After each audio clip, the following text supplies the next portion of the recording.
Uy, ang ganda ng panahon ngayon ah. Tapos, ang tahimik pa ng dagat. Parang saktong-sakto yung dinala kong pang fishing dito ah. Makapag-fishing nga, tapos mayaya yung mga lodi na magtanghalian doon sa bahay.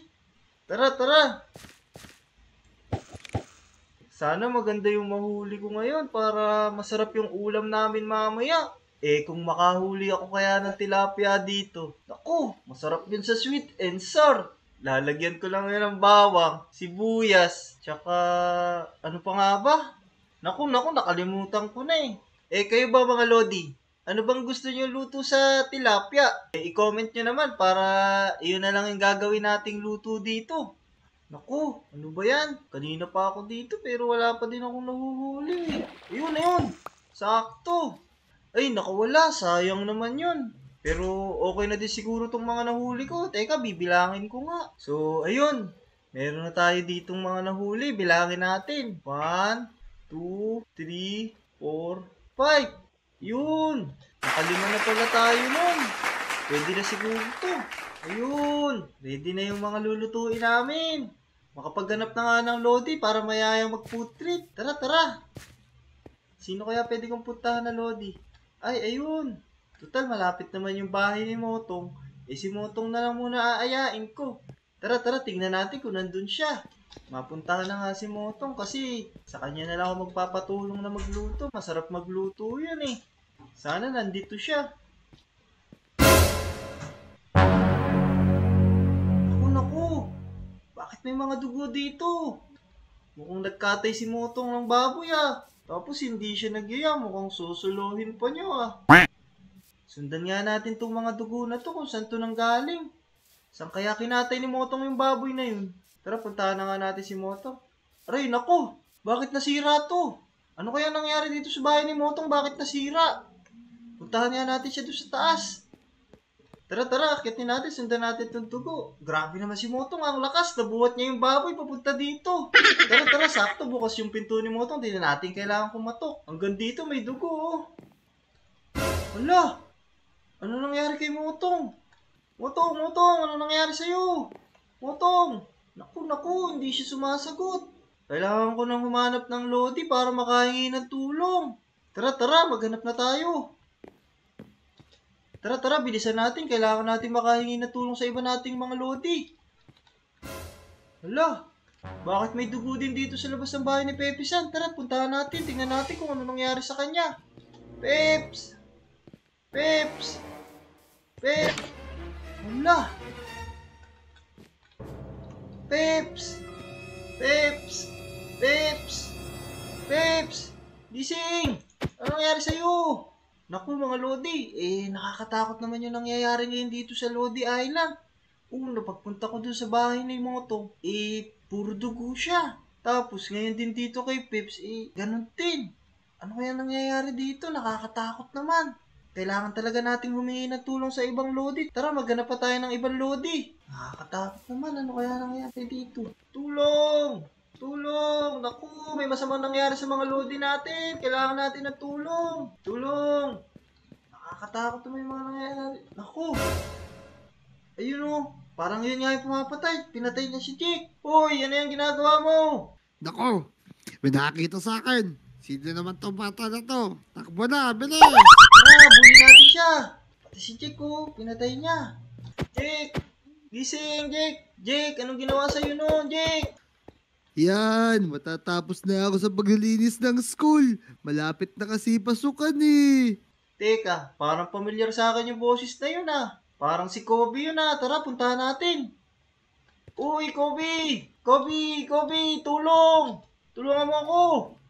Kobe! Teka, si Wetsky to ah. O Wetsky, bakit parang nagmamadali ka? Iya, aray, napakasakit. Bakit ba nagmamadali ka kasi Wetsky? Kobe, may sasabihin ako sa'yo. May nakita kasi ako dun eh. Teka, ano naman yan? Marami bang pagkain dun? Gano'n na nga sana. May nahuli kasi ako kanina mga isda. Tapos, yayayain ko sana mag-food trip si Motong. Pagpunta ko dun sa bahay niya, nakita ko, puro siya dugo. Tapos wala siyang malay. Uh-oh. Tara, kailangan natin magmadali. Iligtasan natin yung mga lodi natin. Tara na, bilisan natin. Tara, Kobe. Samahan mo ako. Ituturo ko sa'yo kung saan ko sila nakita. Tara. Sige, Wetsky. Mauna ka. Susunod lang ako sa'yo. Dito yun banda. Tara. Nandito si Jack, oh. Naku, ano naman nangyari dito kay Jake? Jake, anong nangyari sa'yo? Teka. Mabuti pa, dahil na lang natin sila sa ospital. Tara, Kobe. Dali na natin siya sa ospital. Baka sumakit yung tagiliran niyo, eh. Kaya nga, lagi naman sumasakit yung tagiliran nito kasi mahina na yung resistensya. Jake, huwag ka na umiyak. Lapit na tayo. O ayan, Wetsky.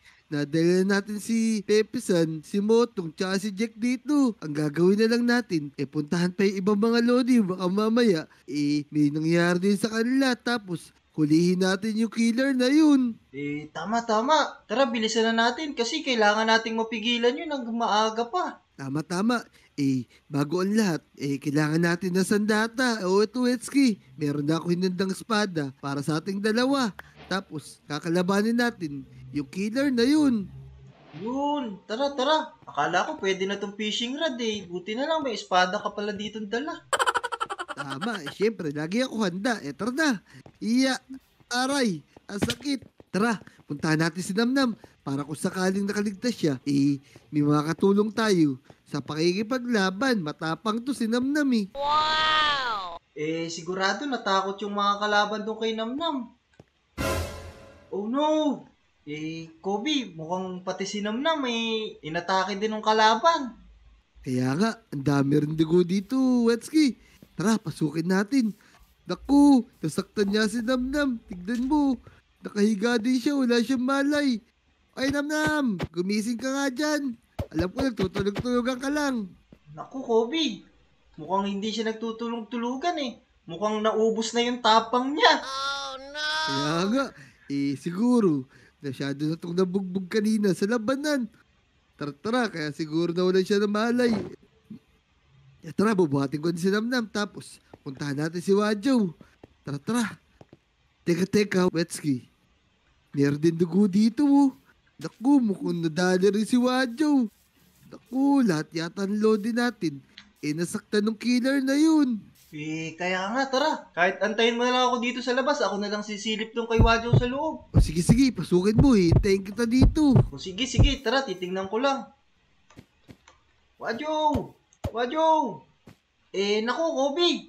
Parang ganun din yung nangyari dito kay Wajo, oh. Sige, buhatin mo na yan. Shift right click. O sige, Kobe. Bubuhatin ko na to si Wajo. Dali na natin to sa ospital. Sige, bilisan natin. Magmadali na tayo, tapos huntingin na natin yung killer na yun. Kasi naiinis na ako sa kanya. Tara na, Kobe. Bilisan natin. Dali na natin sila dun sa ospital para magamot na sila. Tara, bilisan natin. Tapos, hulihin na lang natin yung killer na yun. Tara, bilis. Ayun na, Kobe. Nadala na natin si Wajo tsaka si Namnam dito sa ospital. Tara na, kailangan hanapin pa natin yung ibang mga lodi para mapag-ingat natin sila dun sa killer. Tama. Siguro naman, safe na sila rito. Tara, maghanap pa tayo ng ibang lodi para masigurado natin naligtasan lahat. Wah, tulong! Sino to? Sino ka? Uy, huwag mo ako saktan, huwag mo ako atakihin. Sino ka? Oy bata, dito ka lang. Lagot ka sa akin. Kobe, parang naririnig ko yung boses ni Ijon. Parang nangangailangan ng tulong. Tara, puntahan natin. Tara, magmadali tayo. Bago pa masaktan si Ijon. Tara, bilisan natin. Oh no, tulong! Ang lakas ng loob mo. Nasa harap ka ng police station tapos atakihin mo ako. Tulong! Swerte ka, wala akong dala espada. Kundi, malailintik ka nga sa akin. Oh Lagot no! ka sa akin. Naku, ito na naman yung bata. Tara, lagot kayo sa akin. Tulungan niyo ako, may umatake sa akin. Sige, lagot kayo sa akin. Ayan na, Wetsky. Sa likod mo, mag-iingat ka. Ijon, ako nang bahala dito. Total, wala kang espada. Ako na lang muna bahala dito. Ah, Sige, Ay, Wetsky, ito. mag-ingat ka. Delikado yung tao na yan. Mukhang marami na siya nasaktan dito sa Lodi Island. Sige. Aray, di ako tumatama sa bata to. Ang galing ah. Aray, eto na. Ay, Yun! Ay, natalo mo yun, Wetsky. Ang lakas mo. Maganda kasi yung binigay ni Kobe na espada, eh. Siyempre naman, special yung espada na yan. Gawa yan sa gold. Sa gold pala. Mas maganda, diamond. Ilang meron ako, pwede na yan. Natalo naman natin yung kalaban eh. Kinabahan ako dun. Kanina kasi nakaupo lang ako dun. Tapos ewan ko, bigla akong inatake nun. Di ko alam kung ano problema nung tao na yun.